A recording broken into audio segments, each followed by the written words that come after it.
Okay. Good evening, everyone.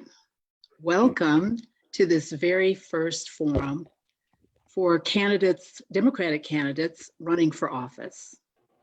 The DeKalb Dems are delighted to have you here this evening as our audience, and also delighted to have these Democratic candidates with us this evening. You're going to meet them very soon, along with our moderators, Dan and Ladina. And you're going to get a chance to hear a lot about the Lieutenant Governor's office and what it does and what these particular Democrats can do for you in that office. And again, we're just overwhelmed with excitement for having the kinds of candidates that we have here with us this evening, because that's our job with DeKalb Dems, is to support Democrats and get them in office. So I'm Gloria Moore. I'm a vice chair of DeKalb Dems, and also co-chair with Steve Parker of the Special Events Committee. And I want to thank Steve and a couple of other folks. And I don't want to call out a whole bunch of names because I know I'll miss somebody, but I must absolutely recognize Paula Anderson and Kathy Gilbreth for helping to make this happen tonight in all kinds of ways. So thank you also to all the folks who are behind the scenes, who are Zooming for us, helping us Zoom and helping us broadcast this particular event on Facebook Live, on Twitter, and on YouTube. So one of the things I would ask is that anyone who is not speaking, please keep your microphone off. That includes speakers.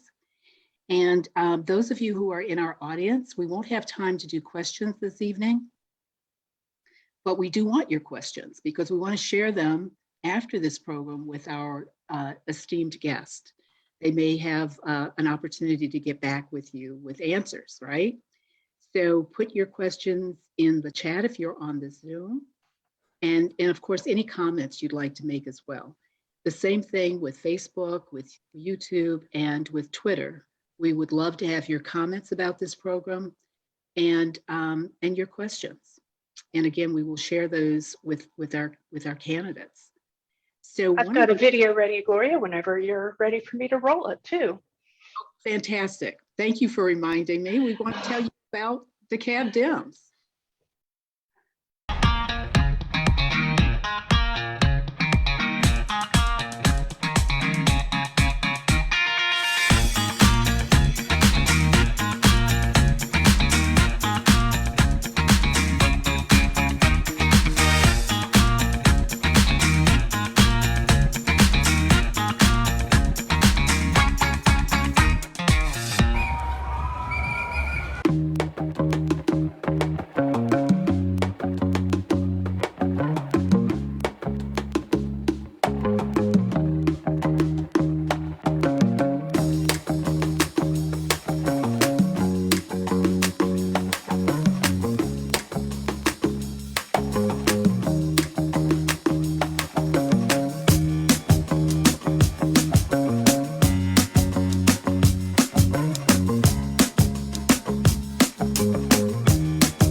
Okay, let me get you back on the agenda. And I want to introduce you to the man who is arguably the very best Democratic Party chair in the state of Georgia. That is John Jackson. John, I'm going to turn the program over to you. Thank you so much, Gloria. I want to thank everyone who's tuning in tonight. You're in for a treat. I also want to thank the organizers of this event, Third Vice Chair Gloria Moore, Events Co-Chair Steve Parker. I want to thank everyone else who's been involved with making this event happen. I want to thank the candidates who stepped up to run in battleground Georgia. As we think about what politically is going on right now, a historical confirmation hearing of potentially the first Black woman to serve on the United States Supreme Court, Ketanji Brown Jackson. That confirmation would not likely be possible if we had not done the work we have done in Georgia. And she has a strong shot at being confirmed because we elected 2 senators, because we helped President Joe Biden reach the electoral votes necessary to win. And DeKalb is the largest of the super blue counties. We are 100% Democratic in our legislative delegation, but also 100% Democratic with our county commissioners. We maintain that by building a year in, year out strategy. We don't go away after the election. We continue to do the work. You can learn more at DeKalbDems.com. We're always in need of motivated people to volunteer and support our many efforts like these forums. Whatever your skill set is, we can put it to use for these midterms and beyond. Also, don't forget, we also need donations, so you can click on the link that will be provided in the chat section. No amount is too small, and guess what? No amount is too large either. We'll take large and small donations. And without further ado, I want to introduce our moderators for the night. Our first moderator is Dan Weisenhunt, who's actually not affiliated with DeKalb County Democrats, but he's an outstanding independent local journalist with Decatur-ish, and he covers local DeKalb County issues. And we also have Dr. Ladina Bolton, an esteemed scientist who's a committee member here at DeKalb Dems, who is also the former VP of DeKalb Young Democrats. I'm gonna hand it over to the moderators now. Thank you, everyone. Thank you, John. Good evening, candidates. Hope everyone is doing well. I'm going to give you the ground rules really quickly, how this is going to work. Each candidate is going to have 1 minute and 30 seconds to give us an opening statement. I have a very high-tech method for notifying you when you have 10 seconds left. That is to put my index finger in the air. So if you see this, it means you need to wrap it up. If that becomes a problem later on for whatever reason, I will say you have 10 seconds left, and we'll try it that way. Candidates will be called in alphabetical order just due to the sheer number of candidates, but we will alternate starting at the top and the bottom of that alphabetical order list. So for example, the first statement will start with Eric Allen and end with Representative Shannon. And then the second question will start with Representative Shannon and end with Representative Allen. So that's how things are going to proceed. And we thank you all for joining us. And we're going to launch into it right now and be respectful of everybody's time. So Representative Eric Allen, you have 1 minute and 30 seconds to make your opening statement. Well, thank you very much. And thank you, DeKalb Democrats, for hosting this forum tonight. I'm Eric Allen, state representative representing Georgia's 40th district, which is primarily in Cobb County, but also straddles across the river into North Atlanta. Been in the legislature for the last 2 terms, but first ran in 2014. Ran in 2014, ran again in 2016, finally flipped a seat from a 20-year incumbent in 2018 and won re-election with over 60% of the vote in 2020. I am the only legislator in either chamber who has worked as an executive in state government and also served as a leader of the legislature. And I am running for lieutenant governor because I understand firsthand the challenges that we have in Georgia, that the challenge is not unique, but the solutions that we have that we must find should be. And I am ready to work for you. I believe in Georgia, and I'm just here tonight to ask for your support and convince you to believe in Georgia with me. Thank you. Our next statement is from Charlie Bailey. Charlie Bailey, you have 1 minute and 30 seconds to make your opening statement. Thank you very much, and appreciate Dan. Thank you to the DeKalb Democrats for hosting us tonight. My name is Charlie Bailey, and I'm running to be the next Lieutenant Governor of the great state of Georgia. Y'all, I'm running for Lieutenant Governor because every day the vast majority of Georgians, they get up, they go to work, and they're worried about, is my kids safe? How are they doing in school? If I get a hospital bill, can I pay it? Do I have the insurance to pay it? Do I have the money in my account to pay it? And instead of working on those issues that are closest to the hearts of the people of Georgia, our two main Republican opponents in this race are in a competition over who can be the biggest authoritarian. You got one of them, Burt Jones, who signed up to be a false elector for Donald Trump, tried to overturn an election. Another, Butch Miller, who recently brought Marjorie Taylor Greene, a white nationalist, to the floor of the state Senate as some sort of sign of the kind of support that he wants. And that comes from a politics of hate and division.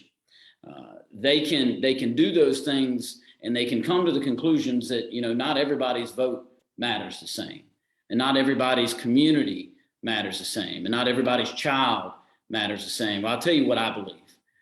I believe we all breathe the same air. We all love our families, and we all deserve the same respect. That's what I'll work on as Lieutenant Governor. Thank you. Thank you. Next, we will go to Tyrone Brooks Jr. Excuse me. You will have 1 minute and 30 seconds to make your opening statement. Okay, thank you. Well, first of all, I'd like to thank the Democratic Party of DeKalb County for inviting me out. It's a great occasion to meet with all of the candidates, and it's a blessing to be here. The reason I'm running for Lieutenant Governor is because I wanted to have an honest discussion with Georgia and our legislature about expanding Georgia's economy first, and also making sure that all of our residents have an opportunity to prosper and thrive, and we have safe communities. I'm from Georgia. I consider myself Georgia itself, family all over this state, from Augusta to Atlanta, Savannah, got family all in Brunswick, and I've toured this state. And I've had the great opportunity to partner with great organizations. I've been working in the City of Atlanta Mayor's office over the last 6 years. I've been the manager of our youth entrepreneurship program and our youth engagement. And we do a lot of different things in our communities. We focus on families first. So this encompasses healthcare. This encompasses economic development. I like to bring Office of Equity, Ethics all across Georgia. And I like to focus on investing in our rural communities, investing in our urban communities. I like to ensure that we have the highest paid police officers in the state. I like to ensure that our police officers have 21st century policing that was championed by President Obama. And, this is just a time for us to have bold initiatives and new leadership. I think that with Georgia having the 10th largest economy in the nation, if we had true investment statewide, we could easily venture into the top 5. So I'm looking into having an honest conversation with everyone, residents, our legislators. Thank you so much. Thank you so much. Next, we will hear from Tony Brown. Tony Brown, are you with us? Going once, going twice. I do see Tony Brown in the chat. He may need to be upgraded to a panelist position. Okay, but I don't see him. Okay, well, we'll circle back to around. Let's see if we can get Tony Brown. Next, we will hear from Congressman Kwanzaa Hall. You have 30 seconds, Congressman. Yes, thank you. Good evening. Thank you to the DeKalb Dems. I really appreciate you all hosting this forum. I'm Congressman Kwanzaa Hall. I served out the last portion of Congressman John Lewis's term. He was a friend, a neighbor, a mentor of mine, and that was one of my proudest moments, even though I served 15 years on Atlanta City Council, representing the heart of the city, downtown, midtown, Old Fourth Ward, Emmett Park, Ponce Highlands. Saw a tremendous amount of investment there, and I really been focused on business. But I have to say I'm concerned about the future of our state because too many people are still struggling financially and suffering here. I've decided that it makes sense that I offer myself for service because I want to make sure that everybody in Georgia can enjoy life with affordable health care, housing, a good education for our children, equal treatment under the law, a fair shot at prosperity through good paying jobs and opportunities for entrepreneurship. I'm Kwanzaa Hall, and I'm running for Lieutenant Governor. I'm asking you to vote early on May 2nd through May 24th. Support my campaign by signing up at kwanzaahall.com. Thank you so much. Thank you, Congressman. And if you could turn your camera on for the next question, that would be awesome. Thank you so much. Our next question is going to go to Jason Hayes. Is Jason Hayes with us? Yes, I am. How you doing? Doing great. You have a minute and 30 seconds, Jason, Dr. Hayes. Thank you so much. And I want to thank the DeKalb County Democrats for allowing me to come and speak with you. My name is Dr. Jason Hayes, Democratic candidate for Lieutenant Governor right here in the great state of Georgia. I'm a physician, small business owner in Alpharetta. You may have heard back in 2020, I actually ran for state rep, House District 49 as a first-time candidate. I ended up getting 54% of the vote for the primary election. And then for the general election, ended up getting 47.2% of the vote in Alpharetta / Johns Creek, House District 49, which is a very red Republican conservative district. Showed that not only I was a great candidate for Democrats, but a candidate that Republicans respect. So the question I get all the time is, why not run again for House District 49? And I tell people that Alpharetta is going to be fine, but we need to be more concerned about the state of Georgia. As a physician, I have 4 concerns or 4 platform items I want to discuss. One is healthcare. Georgia's ranked 43rd in healthcare, and we also have one of the highest maternal morbidity and mortality numbers in the United States of America.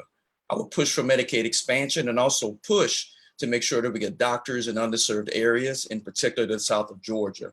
Number 2, education. Both of my paternal grandparents were school teachers, have an affinity for education. I wouldn't be here if it wasn't for education. So what we want to do is make sure we support school teachers and also make sure that we push to make sure that education is a priority. 2, we also want to make 3, we also want to make sure. Thank you. Thank you so much, Dr. Hayes. Right. Our next opening statement will be from Representative Derek Jackson. Mr. Jackson, are you with us? I am. Can you hear me and see me? I can hear and see you just fine, Representative. You have Great. a minute and 30 seconds. Hello, DeKalb Dems, and thank you for having us. Listen, with a crowded field of 9 individuals who are running for Lieutenant Governor, and I appreciate them being here tonight as well, because it's real easy for DeKalb Dems to look at all 9 of us and see who's the best qualified individual to help Stacey Abrams govern Georgia. Listen, it's real easy to fight against someone when you got a crowded field of 9 individuals. I would like to suggest something a little bit different tonight. You will hear from me tonight what I fight for and what I continue to fight for. I'm a candidate for Lieutenant Governor that brings leadership, compassion, and capability. Since I joined the Navy in 1983, during my 22 years in the Navy, I was fighting for democracy. I was fighting for voting rights, women's rights, LGBTQ rights. So I haven't just been doing this since the last couple of years. I've been doing this since 1983. And so tonight, ladies and gentlemen, hopefully and prayerfully, that you will look at everybody's resume and understand that leadership matters, experience matters, character matters, integrity matters, and how do we deal with these big issues in Georgia matters. And so we're all probably going to say the same thing, the 9 of us, but more importantly, there are different ways to get there, and this experience will help us get there. Thank you. Thank you. I see that Tony Brown has been able to join us. Tony Brown, can you hear us? I can see your name. I'm not seeing a video. All right, we're still working on that. Rashid Malik, are you with us? Going once. Okay, I don't think Rashid Malik is here, so we're gonna skip that candidate. The next candidate on our list is Representative Renita Shannon. Representative Shannon, are you with us? I am. Thank you for having me. I'm State Representative Renita Shannon. I've been serving in the House of Representatives for the last 6 years. Is my video on? I got a pop-up saying that The video is not on. I do not see your video, Representative. Okay. I see it now. Okay, great. All right, because on my side it was on, but I got to pop up. Okay, great. So I've been serving in the House of Representatives for the last 6 years. And in that time, I've been fighting for the priorities that matter to working families. I have, before I was elected, I was a community organizer and a successful business executive. I come from a family of 2 hardworking parents. My mom was a nurse. My dad was a pastor and a community organizer before they had a fancy word for what he was doing. I'm running for lieutenant governor now because I know that regressive policies have shaped a harsh reality for far too many Georgians, particularly working Georgians. And I also know that Georgia's inherent value is its people, but we're losing a lot of that value due to our failure to expand Medicaid, our failure to protect voting rights, our failure to end mass incarceration, and our failure to provide working families a livable wage. We need a lieutenant governor that's going to fight for our collective future. That person is me. I'm Renita Shannon, running for lieutenant governor. Thank you, Representative Shannon. We are going to take just a second and see if we can get Tony Brown. He's having a little technical trouble. Tony, can you try to unmute your microphone and turn on your camera?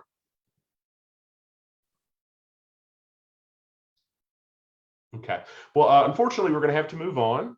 Dr. Bolton, I'm going to turn the next question over to you, and I will still be keeping time.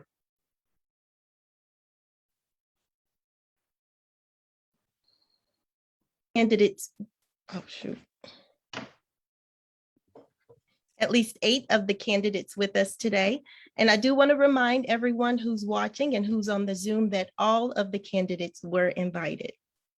So we're going to go ahead and jump right into the first question. And remember, candidates, you do have 60 seconds to answer the question. So the lieutenant governor's main jobs are to serve as president of the Senate and to serve as acting governor if the governor is removed from office due to death, resignation, or impeachment. As president of the Senate, the lieutenant governor presides over debate in the Senate and casts a tie-breaking vote if necessary. So she or he also has the power to move legislation through the legislative process. And as president of the Senate, the lieutenant governor has an impact on the path a bill will go through legislatively to get to the Senate floor. So the question is, how will you use this power to positively impact the state of Georgia and a likely Republican-controlled Senate? Okay, and I know that was a mouthful, and if you need me to repeat the question, just the question part of it, I'll be happy to do so. But we're going to go in reverse order, and Representative Renita Shannon, please answer the question for us.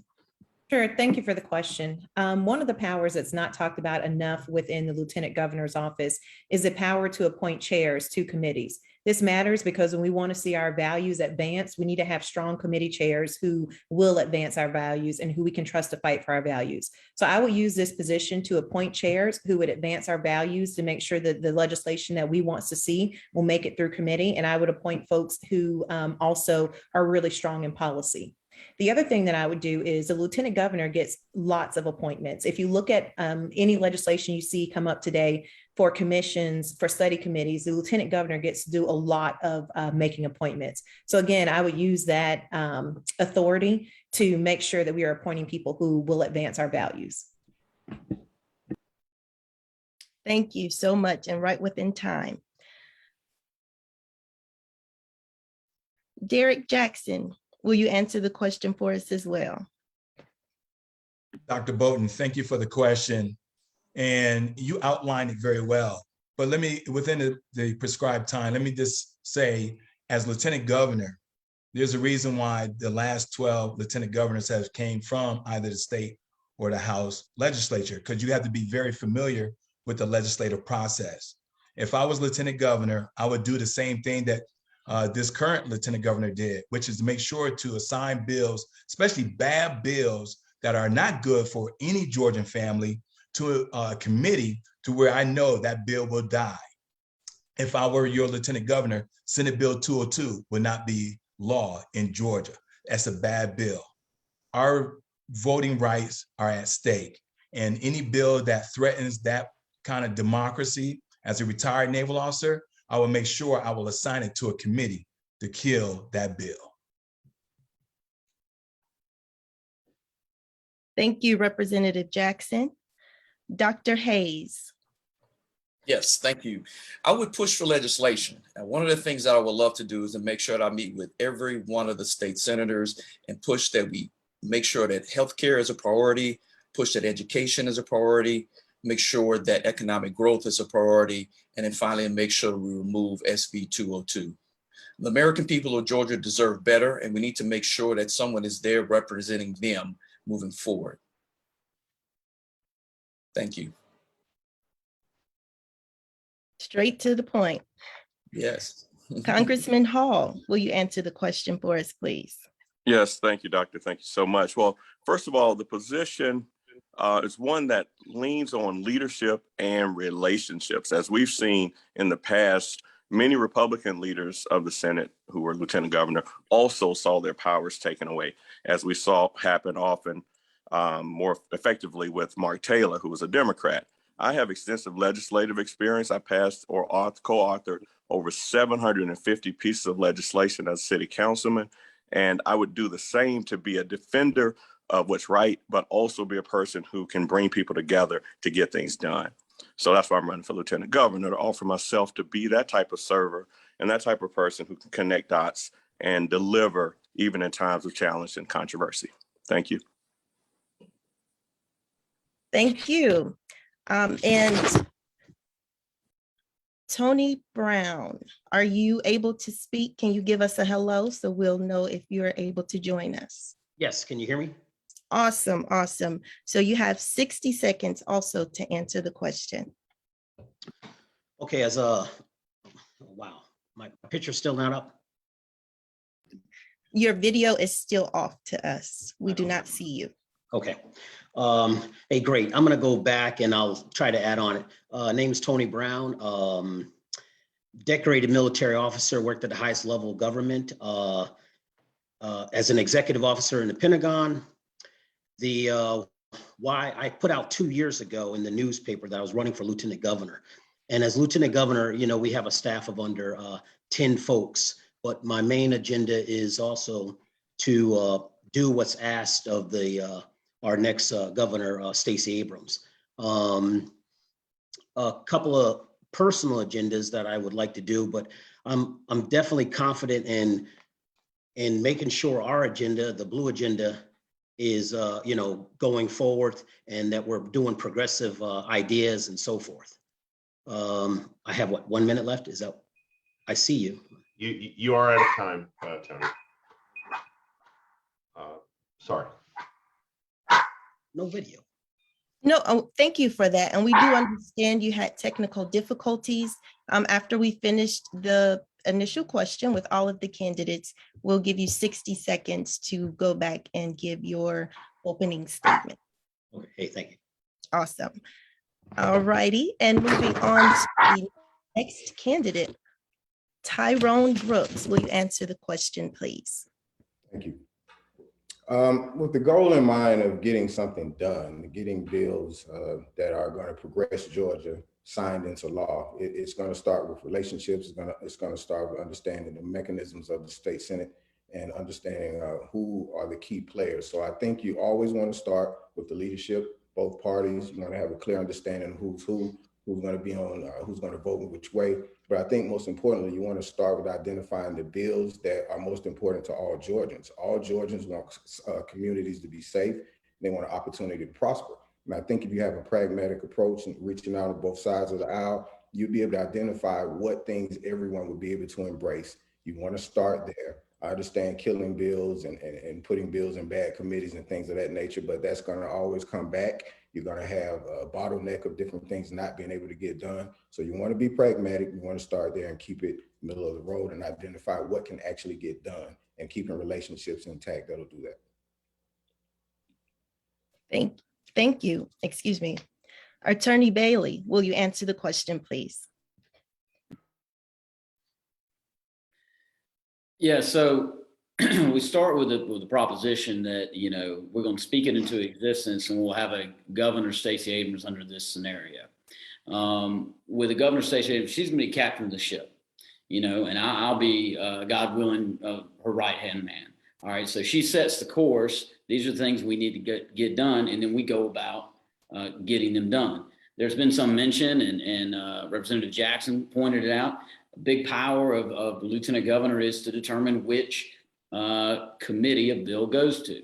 You can't control whether someone offers a bill, but you can control how far in the process that bill gets. And so I will freely use that power to, if it's a bill that hurts the people of Georgia, if it's there to prop up special interests, then we'll put it in a committee where it won't come out.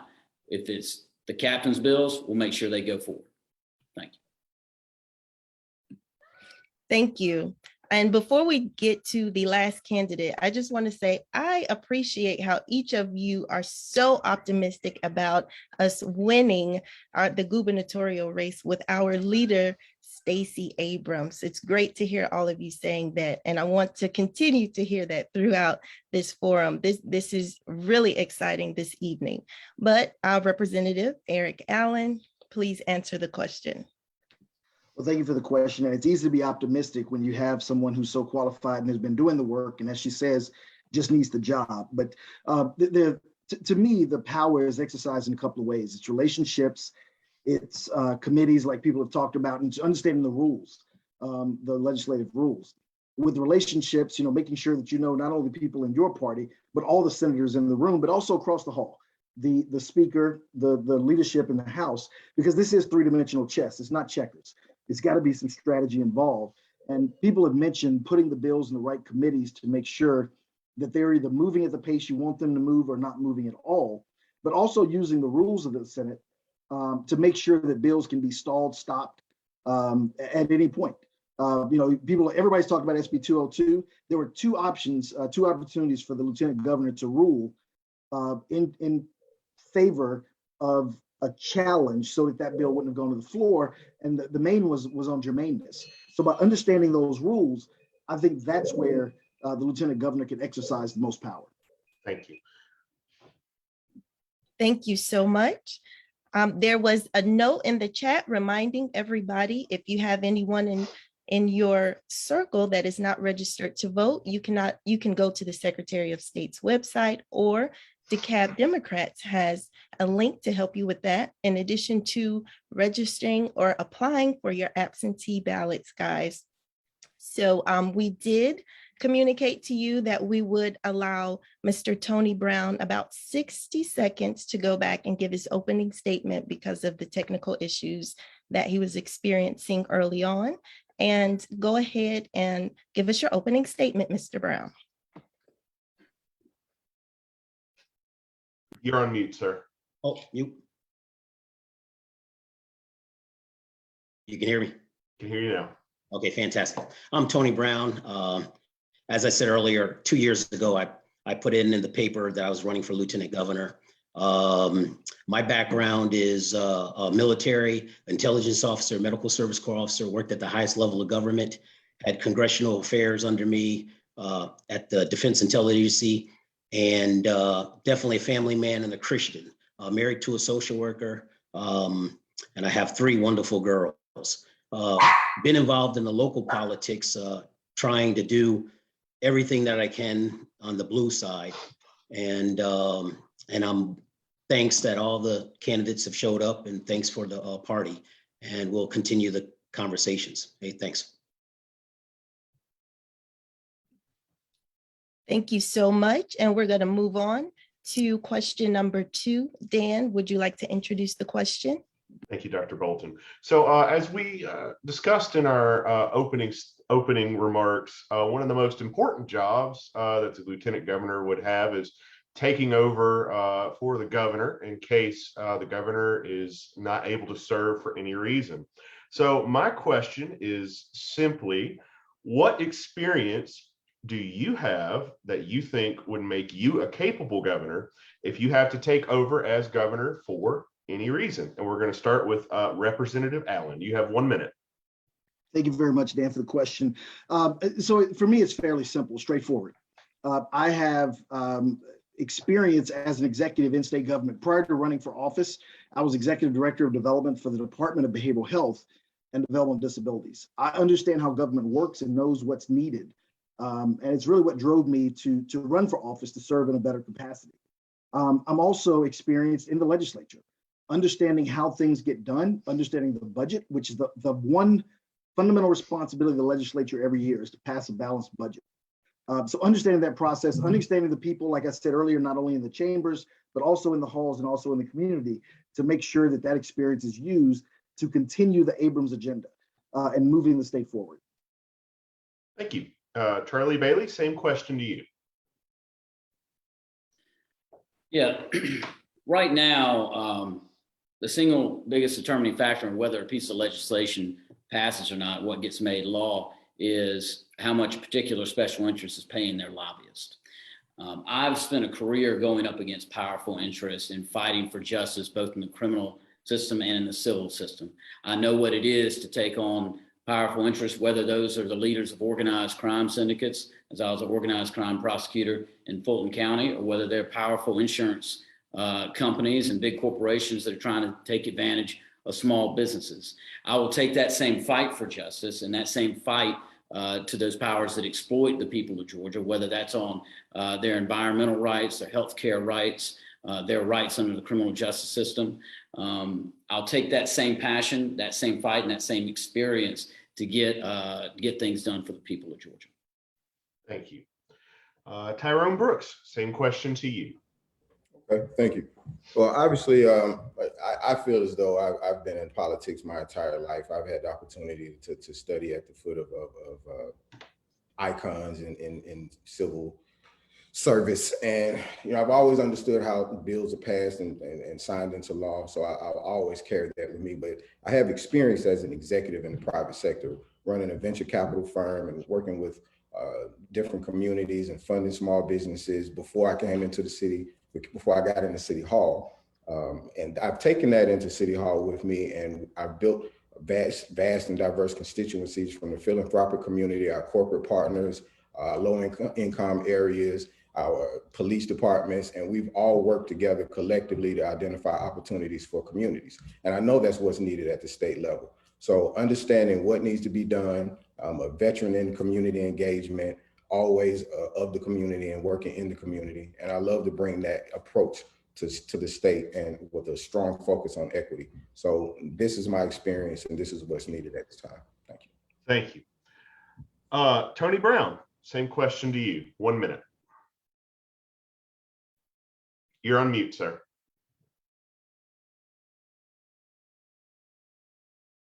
You with us, Tony? All right, we're going to circle back to Tony. Congressman Hall, same question to you, sir. 1 minute. Yes, thank you again. Thank you very much. Well, first of all, I would love to serve side by side with Stacey Abrams as governor. That would be a wonderful day for me, and I think for our state, and also to see Senator Warnock at the top of our state as a leader. My first order of business, if there were some reason why she was no longer governor, maybe president or some other issue, I would convene the cabinet. I would also reach out to former governors, in particular Governor Barnes, and get some insights about things that we can do to move our state forward in light of the current situation. I have 15 years of experience on the Atlanta School Board, City Council, and in Congress. I've worked at all these levels of government. I think I've demonstrated not only through a track record of delivering legislation, but also advocacy and bringing people together to get things done. Again, it's always herding cats, and it's also using the executive power that one hands in the governor's office to manage positive change in the right direction. And that's why I'm running for lieutenant governor. Thank you so much. Congressman.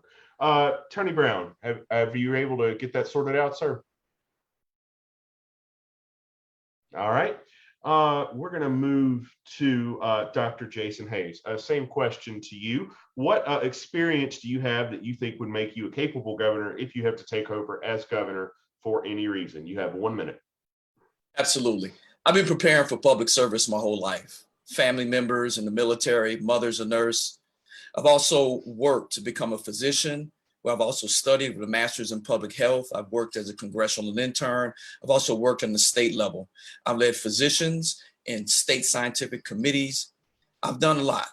But what I tell people is that when you're the lieutenant governor, you're the number two.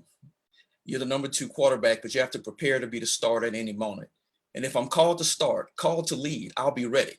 One thing I tell people is that a physician, every day, people's lives are in my hand. One right move, one wrong move. So you have to be ready for the good, the bad, the ugly of the position. I'm mentally, physically, and emotionally prepared to make the decision for the best interest of the American people right here in Georgia. Thank you. Representative Jackson, same question to you. You have 60 seconds. Dan, thank you for the question. Let me just cut straight to the chase. I have 38 years of leadership and service experience, 38. 22 years in the Navy, where I started off as an enlisted and retired as a lieutenant commander. I understand what it means to understand the big picture and make life decision, make those decisions that matters most to all Georgians. But then I didn't stop there. I got 10 years in corporate America as a corporate executive, understand how to look at the budget. That's the other significant piece that impacts all working families here in Georgia. And then 6 years as a state legislator. So when you look at that 38 years, I will be ready if something should happen to the governor to step in and efficiently and effectively carry out the duties and role of the governor immediately without any kind of impact to Georgia as a whole. Thank you. Representative Shannon, same question to you, 60 seconds. Thank you. Well, although I do have a diverse background, I'm going to lean in on my legislative experience. Serving in the House, I have been fighting for our values. I have been one of the folks who fought the hardest for our values, but at the same time, I've been able to get something done. I'm the only person in this race who can say that they've been able to get Republicans to expand Medicaid even just a little bit. This was in 2019, when Republicans were trying to outlaw abortion, I sponsored a bill to expand postpartum Medicaid, which would work to decrease the maternal mortality rate in Georgia. That was an effort of getting the money into the budget, working with other legislators like Representative Kendrick, Mabel Thomas, the Republican budget chair, and also community organizations to force Republicans to do this because this was not their priority. And so at the end of the day, the experience that I think is most helpful for Lieutenant Governor is someone who's served in the General Assembly and understands how things work. Thank you, Representative Shannon. Tony Brown, are you with us? Going once. Okay, well, we have to move on. Dr. Bolton, I will turn the next question over to you. Thank you, Dan. And we certainly have a well-qualified slate of candidates here. So we're going to have some really hard decisions to make come May 24th when we go to the polls for the primaries, except for those who will be filling out their absentee ballot applications at home. And so we appreciate you giving us all of this great information about what qualifies you for the seat. I'm going to piggyback off of that question, guys. And I'm going to ask, if you have to take over as governor for any reason, we'd like to know what will be the first thing or things, if there are more than one, what will be the first thing that you will do in that seat? And we will start with Representative Derrick Jackson. Thank you, Dr. Bolton, for the question. The first thing I will focus on, if something should happen again to the governor and I had to fill that role, I will focus on the budget. I would make sure that our budget reflects our values and the priorities that we need for all working families here in Georgia. I would make sure that all 159 counties are not left behind or continue to be in the shadow. And when you look at a state that's #1 to do business, but we're not the #1 state for working families. We're not #1 to make sure that rural Georgia are taken care of. And so I'll be a governor to make sure that urban, suburban, and rural Georgia is properly reflected in the budget. I will start there. Thank you, Representative. Dr. Hayes, what would you do first if given the opportunity to be governor?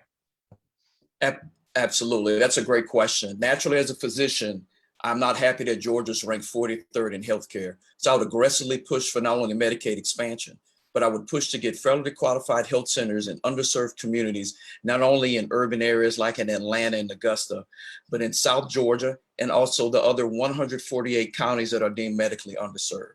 When we do this, we can help to bridge the gap with the healthcare inequities that we have here in Georgia. In addition, I'm also learning that we have multiple areas and counties within Georgia that don't even have enough hospitals.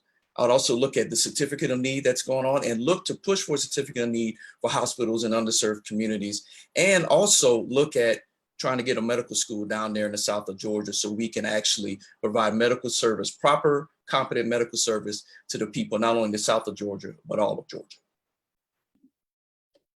Thank you. Representative Shannon, what would you do? I would expand Medicaid immediately for the state. I would expand voting rights. We've seen our voting rights chipped away by Republicans over the last decade or so.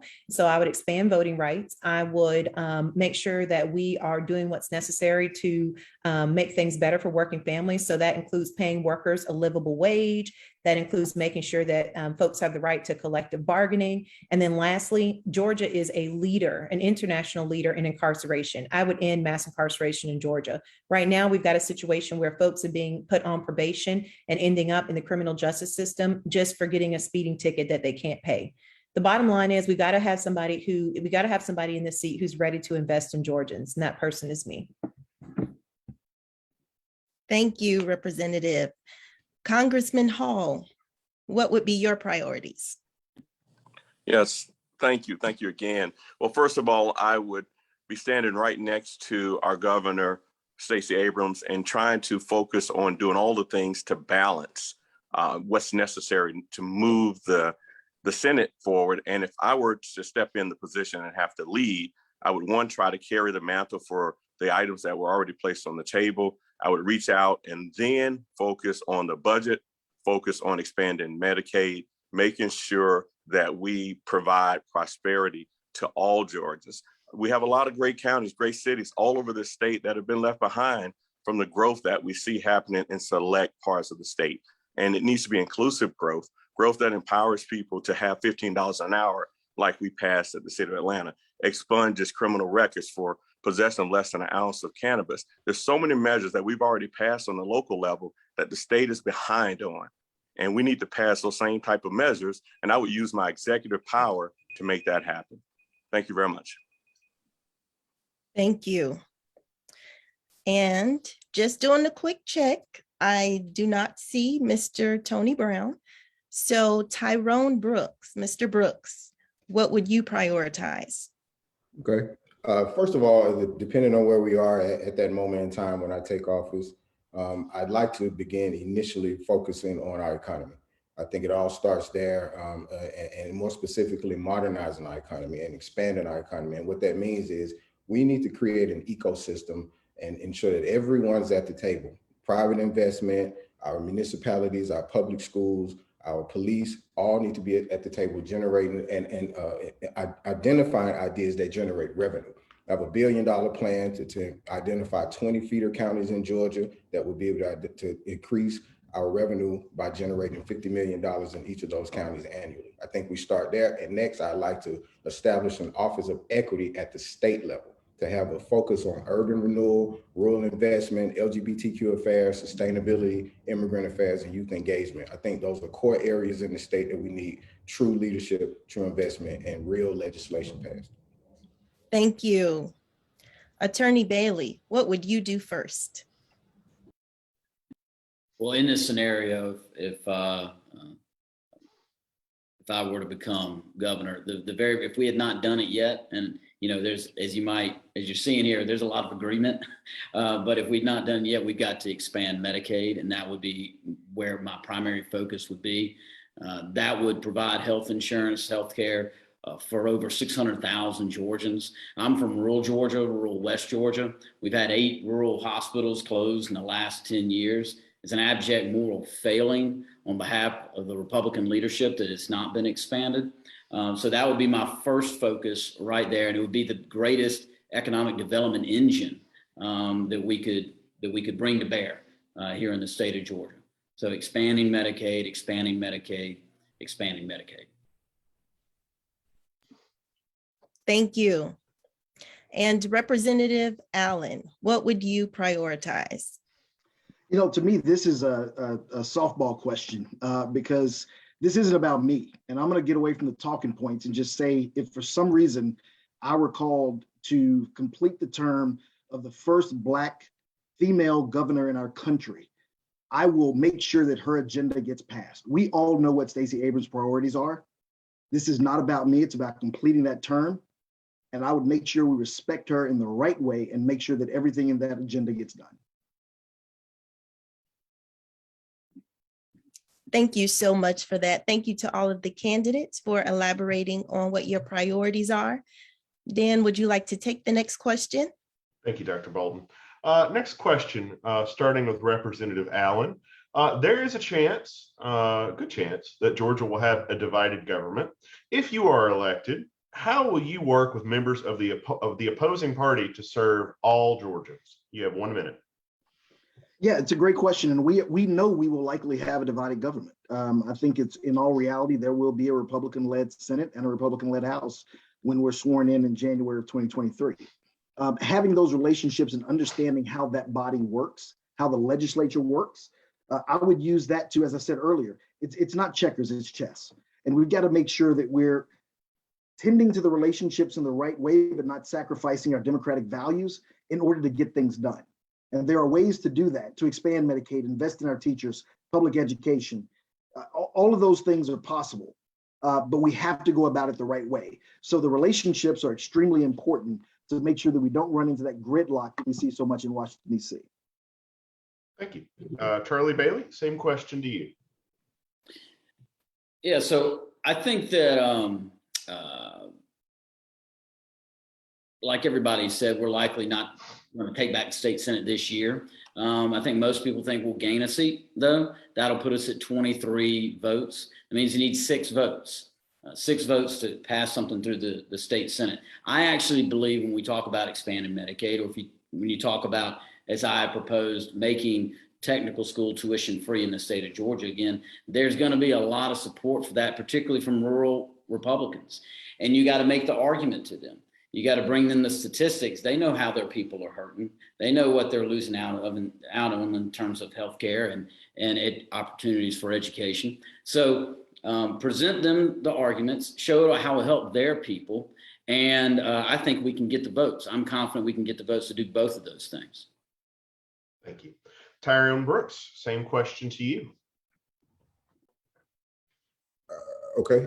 Yes, I think it's all about inclusion, treating others the way you want to be treated. Reaching out to the other side of the aisle should be a no-brainer. It should be something we all should embrace. Identifying pragmatic approaches. What things do all communities want? I mean, you just go with the common sense things that all Jordans are seeking. And I believe that you can gain consensus from Republicans and independents to support those. So I think you always start there.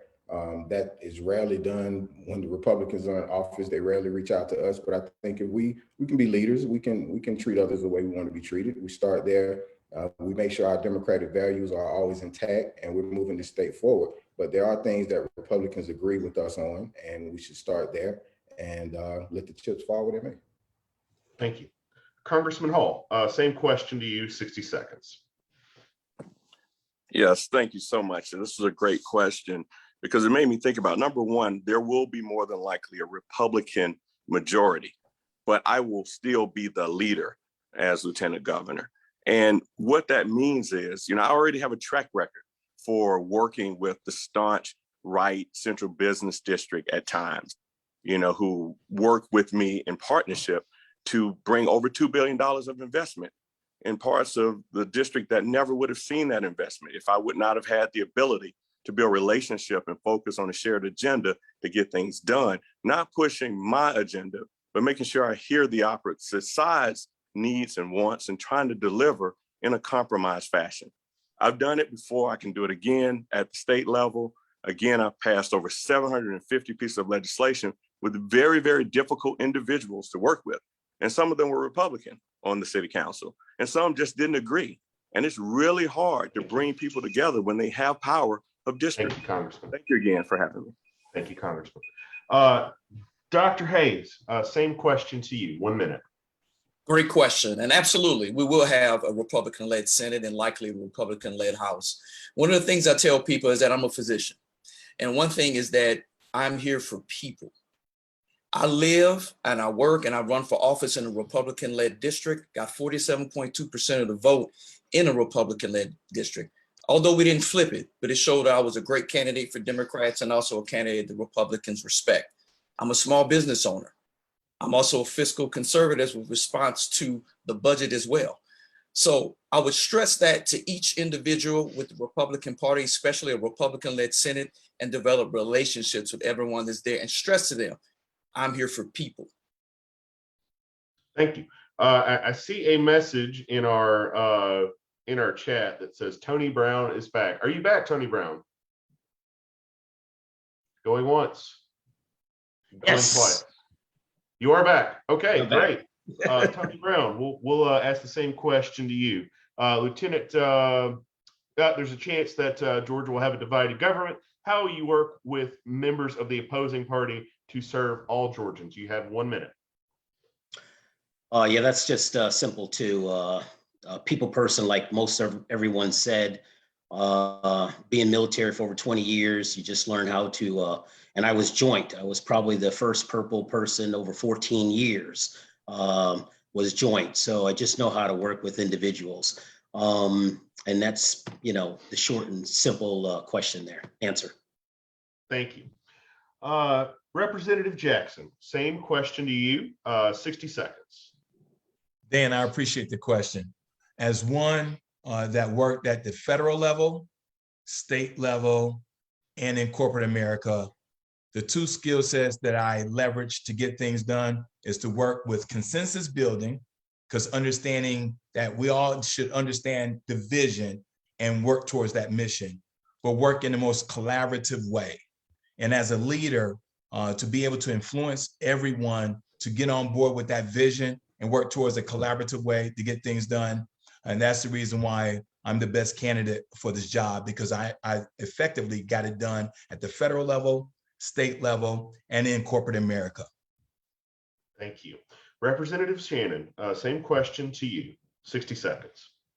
Thank you. Well, the proof is in the pudding. A lot of candidates are talking about they would just simply reach across the aisle. That's not how it works in General Assembly. Republicans don't care about what it is that you want to do. You've got to figure out a crafty way to get your priorities done.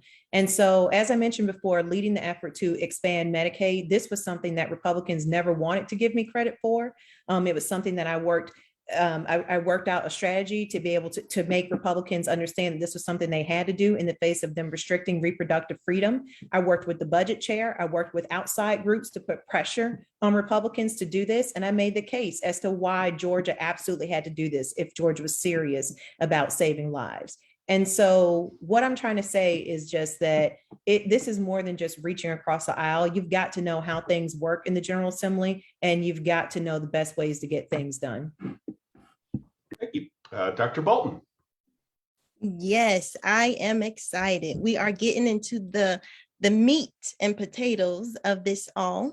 And so the next question is going to be one that you probably did not anticipate, maybe a little bit non-traditional for forums of this type, but it will allow us to understand a little bit more about your approach to governing and your thought process. And so now that I've piqued your interest, the question is, so the lieutenant governor currently runs separately from governor on the ticket. Do you think the lieutenant governor and governor should run on the same ticket? And if so, explain, or if not, explain why. And so we are going to start with Representative Shannon. Thank you for the question. I think that the way that we have it now, where the lieutenant governor and the governor run separately, is the way to go. I believe this because I know that this allows the public to get the candidate of their choice. And I think it makes our democracy stronger. So I'm in favor of keeping it the way we currently have it, where it is two separate elections. Thank you so much. Representative Jackson, what would your approach be? Can you hear me? Yes.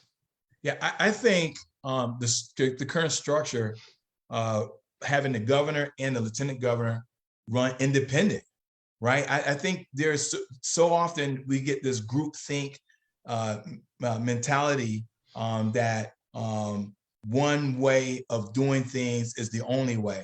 And so running the governor and the lieutenant governor separate, not as a ticket, I think Georgian families win in the end. And it's a very healthy way to make sure that the current governing structure works in Georgia, because it's not about a ticket. It's about delivering for those who have been in the shadows, who need Georgia and their government to work for them effectively. That's what it's about. Thank you, Representative. Dr. Hayes, what would your ticket look like? This is a great question. You know, Georgia is one of 18 states in which the lieutenant governor and the governor runs in the separate ticket. So currently I favor the current format, the way how Georgia is. We all mentioned about future Governor Abrams becoming our governor here in Georgia. But one thing I do want to let people know that it's a possibility that she might not become governor. So we have to have a lieutenant governor who can win and continue to push Democratic values and have the ability to work with a Republican governor. So again, I do favor the current format where the lieutenant governor and governor runs on two separate tickets. Congressman Hall, what are your thoughts? I look forward to running on a separate ticket. I believe the current system is fine, but I look forward to us both winning, Governor Abrams and Lieutenant Governor Hall, in a very near term, so we can move our state in the right direction. We need to give our Georgia citizens a choice, and I think that's the best way to do it. Thanks. Thank you for that. Mr. Brown, Tony Brown, what would your ticket look like? I like the idea of still being on the separate tickets. This is a personal note. I spent a lot of years in Virginia, in the Pentagon and so forth, in the state of Virginia, where it was Douglas Wilder. And I've always said an African-American can run and win lieutenant governor. And my friend Winston Sears went to my family church, and I've known her for 20, 30 years. And now she's the first African-American on the Republican side lieutenant governor. So I'm in favor of that, running on this separate tickets. Thank you. Mr. Brooks, what would be your approach? I think the current format is adequate. I think it gives candidates an opportunity to stand on their own platform, not hide behind who's at the top of the ticket. Stand on your own 2 feet and let the voters vote. I'm fine with it. Straight to the point. Attorney Bailey, would you run on separate tickets as well? Yeah, I think the process we have now is the right one. It gives the voters and the people of Georgia a choice about who their lieutenant governor is going to be, and I'm not in favor of taking away that choice.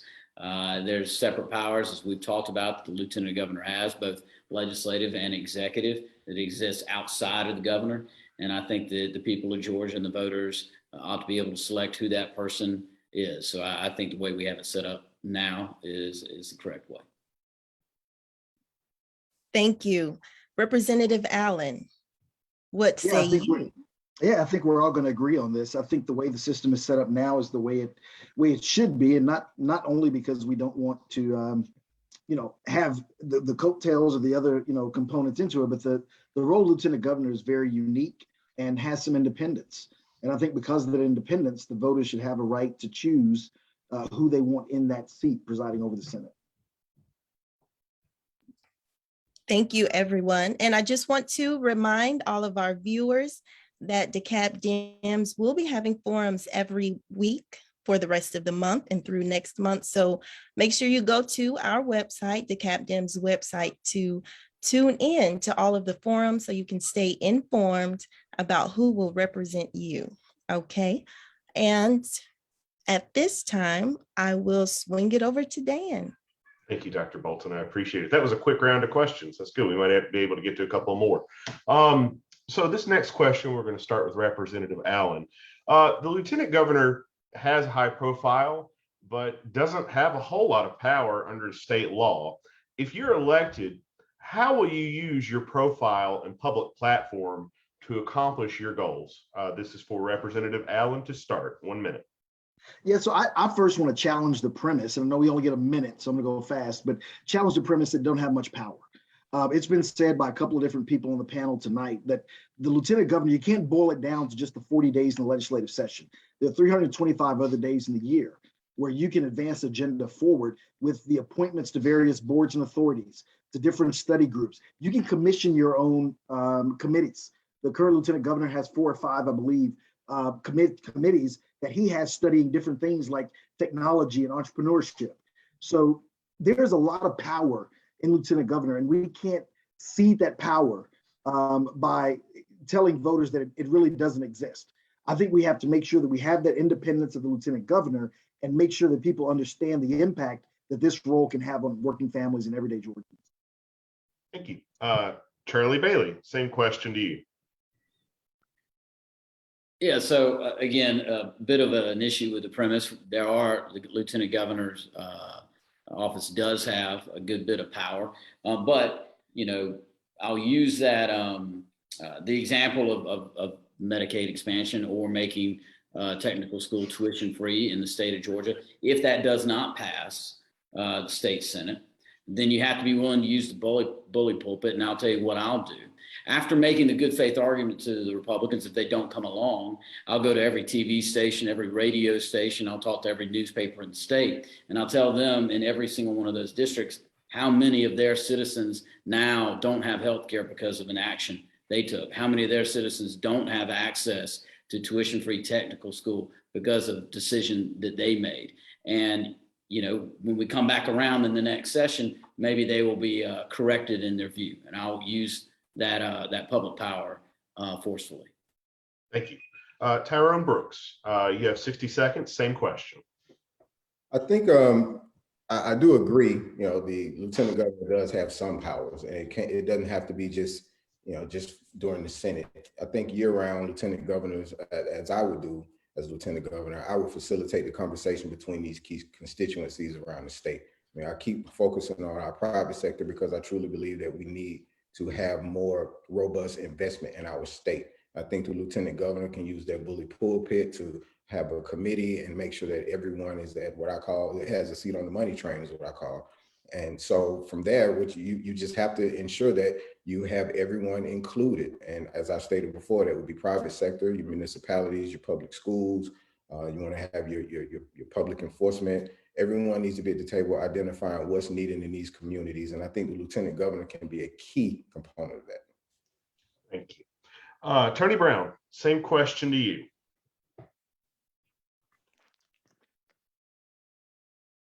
I apologize. For some reason, my computer keeps going in and out. I just actually lose all disconnect. Yeah, basically, there's a couple things. You can start your own committees, and you also have the committee of the next governor. And basically, on a personal note, I would advocate for everybody forgets about the dual enrollment program, which on a personal note, Governor Kemp has, changed the law because of me and my kids every year. So that's one of the issues that I would definitely advocate for. I think it helps the educational system. My kids from 9th to 12th grade graduated with 2 associate's degrees and 180 credits and could have went to medical school at the age of 18 at the day they graduated from high school. So there are certain things, I would actually, advocate and campaign for throughout the state. And that's just one of the great ideas. And I have that up. Okay. Thank you. Congressman Hall, same question to you. Yes, so as a councilman, I was known in my 15 years of service as the 24/7 councilman. I'll be the 365-day lieutenant governor, so 365 LG, if you will, with the focus on not only doing things inside the chamber and being a leader there through the appointments and legislative process, but also inside of broader state government. There's power and leverage that you have there. There's power and leverage in the state broad community, meaning the business community, philanthropy, civic organizations, bringing them together towards a shared vision for prosperity and growth and real self-determination in communities that have not seen the support from the state government that they deserve. And as a lieutenant governor, that's a place where you can leverage your pulpit power. You can leverage your power of relationship. You can leverage your power to lead the legislative process. Thanks. Thank you, Congressman. Where are we? Dr. Hayes, same question to you. Absolutely. Thank you. It's a great question. If elected, I would utilize my relationships with people and continue to focus on more relationships with the Republican Party and also with other Democrats as well. We must make sure that we push for healthcare, economic growth, education, and also protecting the right to vote. I won't just sit there in an ivory tower. I will continue to operate for the American people. I will work with the hospital systems, talk to the CEOs and the boards about what we can do to make sure that we have healthcare systems ready to see patients. And when we pass Medicaid expansion, I will work with corporations and ask them to invest in underserved and rural communities with community job hiring and training, and also make sure that I reach out to the American people in Georgia all over. So yes, I would use my profile, not only as a physician, but as a lieutenant governor to better the great state of Georgia. Thank you. Representative Jackson, same question to you. 1 minute. Dan, can you repeat the question? Because absolutely, yes. Yeah, I think the question. I will reiterate, note that there has been some challenge to the premise of the question. My response to the challenge of the premise of the question is I didn't know a whole lot about the office before I came into the moderate this debate, and I called some members of the legislature that I know. And that was their contention, that the job is not as powerful as it could be. And that is just the consensus that I got. But that said, the question is, the lieutenant governor has a high profile, but doesn't have a lot of power under state law. If you are elected, how will you use your profile and public platform to accomplish your goal? Okay. All right. I just want to make sure I heard the question correctly. So thank you for repeating it. Sure. Let me be very clear, Dan. This is not about Derrick Jackson. This is not about Derrick Jackson's profile. This is not about my platform. This is about making sure that the people of Georgia get exactly what they want their government to deliver. We have over 108 counties in Georgia that are not even accepting Medicaid. We have over 71 counties that are living in poverty. So this is not about elevating my platform or my profile. This is about the people. And I want to make sure that I respond to your question appropriately, because if we're not focusing on the people, those 10.8 million Georgians, you lose sight of what really the lieutenant governor should be about. And that is to make sure that the people of Georgia get their government to respond to their needs and make sure mandated services are delivered. It's not about Derrick Jackson. Thank you. And lastly, we'll ask Representative Shannon. Same question to you, 60 seconds. Yes. So what I would do is work heavily with the agencies. The state agencies have a vested interest in making sure that they maintain a good relationship with the General Assembly, because the General Assembly does the budget and provides funding. So what I would spend time doing is looking at all the different ways that we can have the agencies make rulings and do things that can advance our priorities today. Not everything needs to go through the legislature. In fact, some of the issues that came up with unemployment being dispersed not in a efficient way, a lot of those things were not issues of the legislature. They were issues with the Department of Labor. And so that's a prime example where there are things that we can do right now today that would make things better for working families and that would make things better for Georgians as a whole that don't even have to go through the General Assembly. So as a lieutenant governor, I would spend time working with agencies to advance our values through regulatory options. Thank you. And Dr. Bolton, I want to be respectful of your time and the time of our viewers and the time of our candidates. We have about 15 minutes left, and I believe that is just enough time to give every candidate an opportunity for a closing statement. So I'd like to defer to you on that, see if you want to ask one more question or go ahead and go into closing statements. Oh, yes, you're right. We are low on time and we do want to make sure that we get everybody in. But I did want to make a couple of announcements. If you did not check the chat as of yet, there are links for you to join the DeKalb Democrats organization so you can be a grassroots voter, organizer, community leader. And so we do want everyone, if you are not yet a member, please click that link and join. Also, there are links in the chat to register for future forums that I mentioned previously. We do want you to attend all of them. Again, you have to be informed when you go to the ballot box, and this is where you can become informed about everyone from the top seat down to your most local seats. In addition, there's also a link to the Secretary of State's website. If you're not sure what district you're in, or you want to become more familiar with the candidates that have qualified, just click that link and you have all the information you need to stay informed.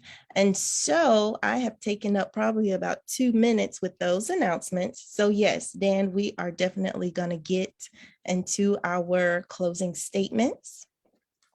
Because we do have a hard stop at 7:30. And unfortunately, for those of you who put questions in the chat, we apologize we couldn't get to them, but I encourage you to go to the Secretary of State's website, get all of the candidates' information, their email addresses, and send them those questions personally. Dr. Bolton, for the sake of time, may I recommend that we do 1 minute closing statements instead of 1 minute, 30 seconds? Absolutely. And with that, we will start with Representative Shannon. Please share your 1 minute closing statement. Well, thank you so much to DeKalb Dems for hosting us tonight. House District 84 is located in DeKalb, and as the chair said earlier, we do have the best Democratic chair in the state. For my closing statement, what I would like to say to you is that I have vigorously defended our values and fought for the values that we all want to see, which primarily rests on investing Georgians. At the same time, I've also been able to make progress on the issues that we care about, like expanding access to healthcare. So elect someone to the lieutenant governor's office who understands policy and understands the impact that policy has on everyday Georgians. That person is me. I'm ready to invest in your future. Thank you, Representative Jackson. 60-second closing, please. Thank you, Dr. Bolton, and thank you, DeKalb Dems, for having us this evening. Listen, I'm going to get straight to the point. You got 9 candidates running for lieutenant governor. And if you start off with your metric with experience, and then start the next metric with character, I'm the only candidate that has 38 years of leadership and service. My career has got me to this point, and you need a lieutenant governor that's going to continue to fight for our democracy, voting rights, women's rights, civil rights. This is not something that I've just been doing the last decade. I've been doing it since 1983. And as your lieutenant governor, no one will be left behind. That's one of the things I learned in the military. And you need a lieutenant governor that's going to be a phenomenal executive officer to the governor to make sure that the vision and mission gets done for working families in Georgia for all 159 counties. No one will be left behind as a Lieutenant Governor Jackson is at the helm. Thank you. Thank you so much. Dr. Hayes, your closing, please. Thank you so much. I want to remind everyone that none of the candidates have been lieutenant governors or governors. And also the American people are tired of career politicians. I ask that you look at someone like myself, Dr. Jason Hayes, physician, small business owner, and philanthropist. Look at my skill set. Look at what I have done in my career: master's in public health, executive master's in business, small business owner, congressional intern, worked on the state policy level, and as a physician, and have led teams and make decisions for people. I want people to know this very clearly, that we have 2 great United States senators right now in Ossoff, Senator Ossoff and Senator Warnock. And what's common about these 2 is that they never held office before running. So look at myself, Dr. Jason Hayes. Go to www.jasonhayesforga.com and also text Dr. Jason Hayes to 90678. Thank you so much. Thank you, Dr. Hayes. Congressman Hall, give us your closing, please, sir. Yes, thank you so much, Doctor, and thank you to DeKalb Democrats. I really appreciate your leadership on this, being the first out the gate.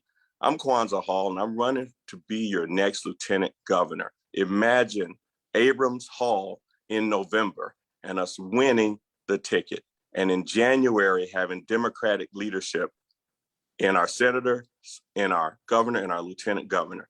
But I cannot do that without your support. please visit www.kwanzahall.com. I need your vote so we can win this election in May. Thank you so much for having me. Thank you. Mr. Brown, give us your closing.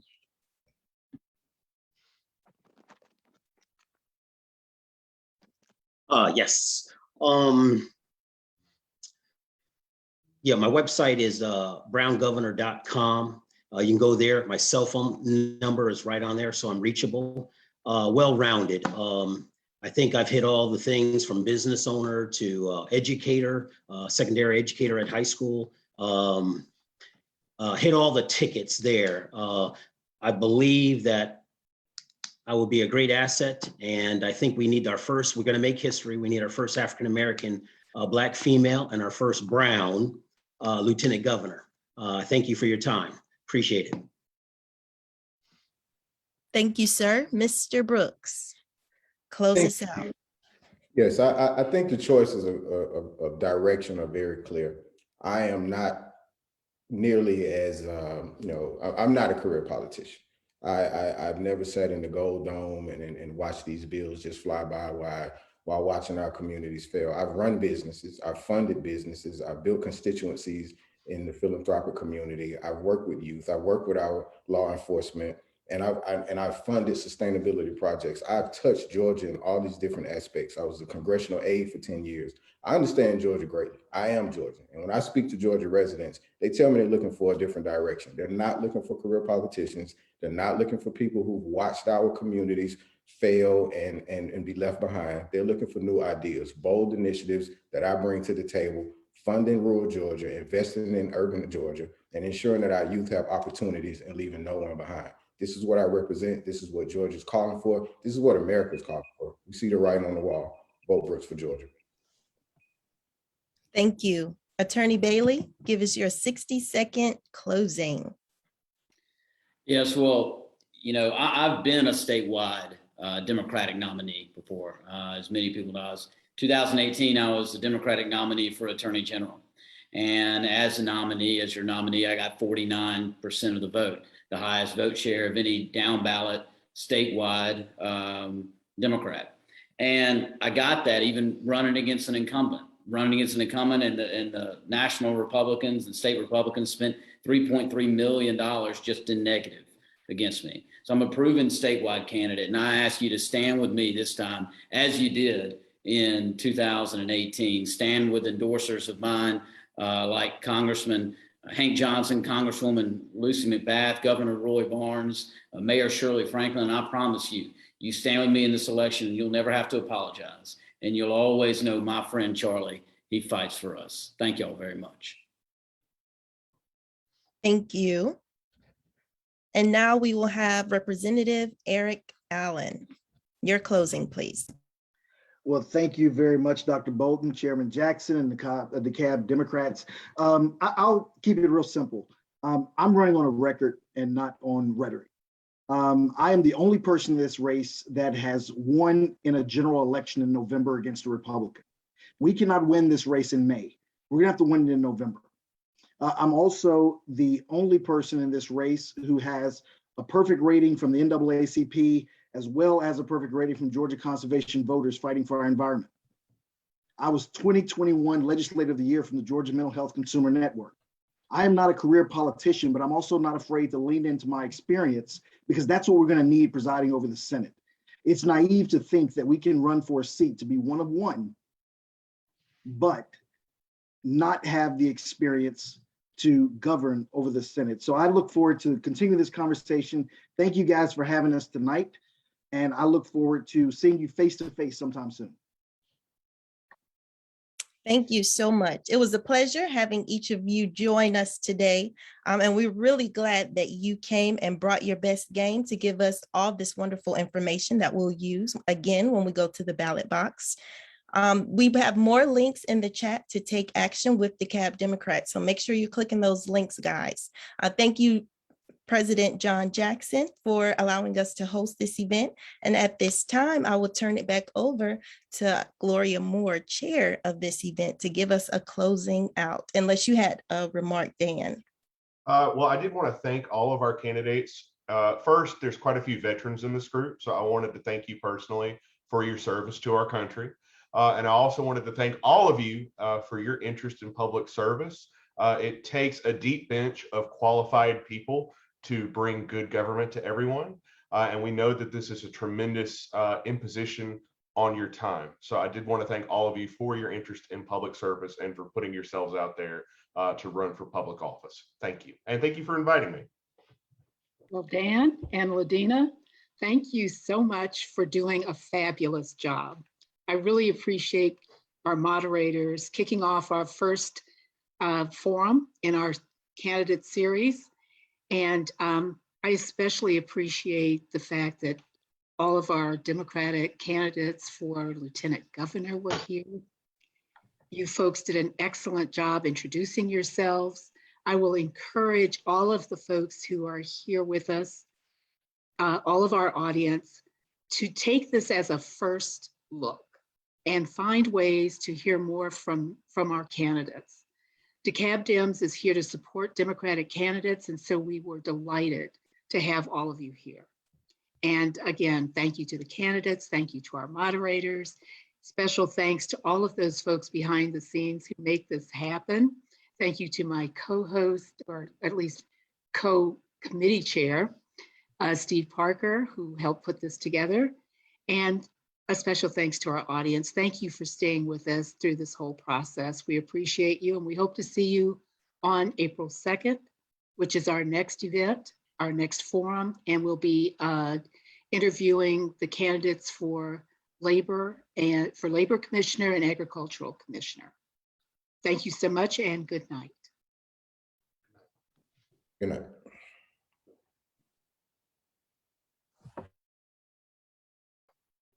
Thank you all very much. We really appreciate you being here. Thank you for making me a part of it. I appreciate Have a good the night. I was asked to say something out loud. Thank you Exactly. so much, everyone. Eric Allen. Representative Allen. Thank you.